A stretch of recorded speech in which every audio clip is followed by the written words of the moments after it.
Hi YouTube, and this is JTrain997, and I'm back this time with my review of the G.I. Joe Pursuit of Cobra and 30th Anniversary Cobra Viper figure. Now, I took my sweet time reviewing this guy, and by the time I finally got around to reviewing him, they had already come out with the 30th Anniversary line, where they re-released him, and while they've re-released a couple of Pursuit of Cobra figures, they usually just tweak one or two of their accessories. This guy, with the exception of his rifle, and backpack, pretty much got a complete accessory overhaul. Of course, as you can see, the Pursuit of Cobra one comes with his oversized missile launcher. Now what you're all thinking, J-Train, you hate those missile launchers so much. Well, more on that in a bit. And this guy comes with a crap load more guns, but no missile launcher.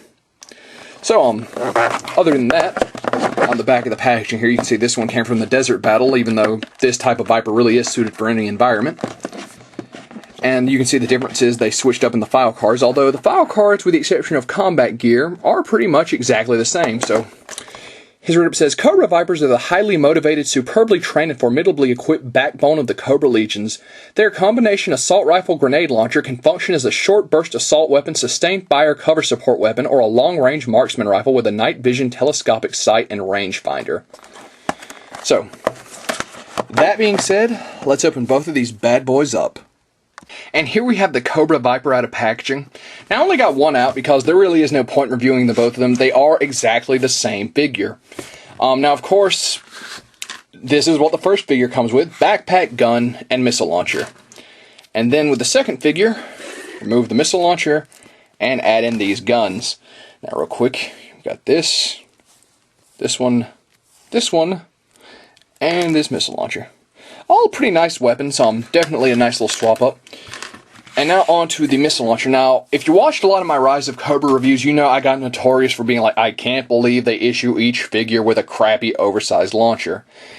However, there were a few I actually liked. The only one that comes to mind right now is the Reactive Impact Armor Ripcord, where he had the one that came with the...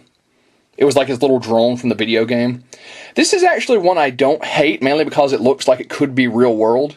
It's on its little swivel base. You pop it on, goes backwards and forwards. You can pull it off, and it has a little handle on either side. He doesn't hold it really well, even though it does have handles, but still. And you press this button, and the missile knocks the port open and fires. So, I actually end up liking this.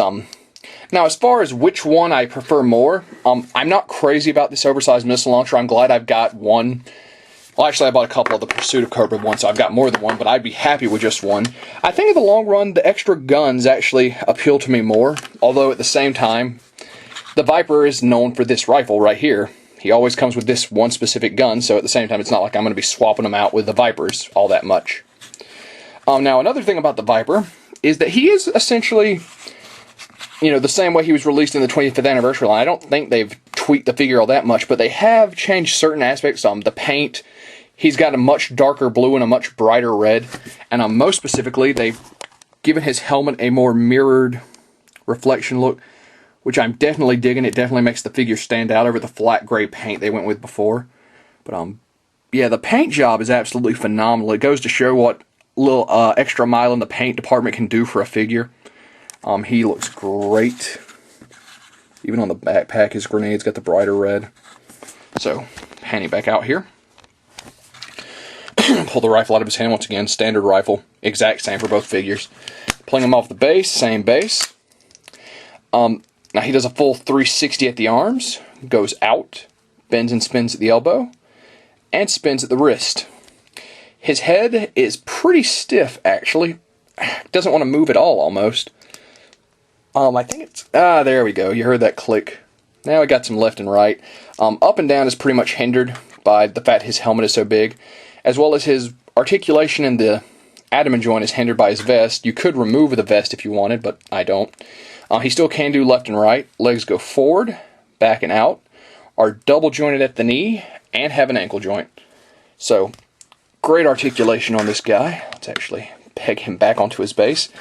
Now, the Pursuit of Cobra line, not a lot of people found. I actually got lucky enough to, I had ordered them offline, and then I actually found that specific line in store, so I got to pick up one or two more Vipers.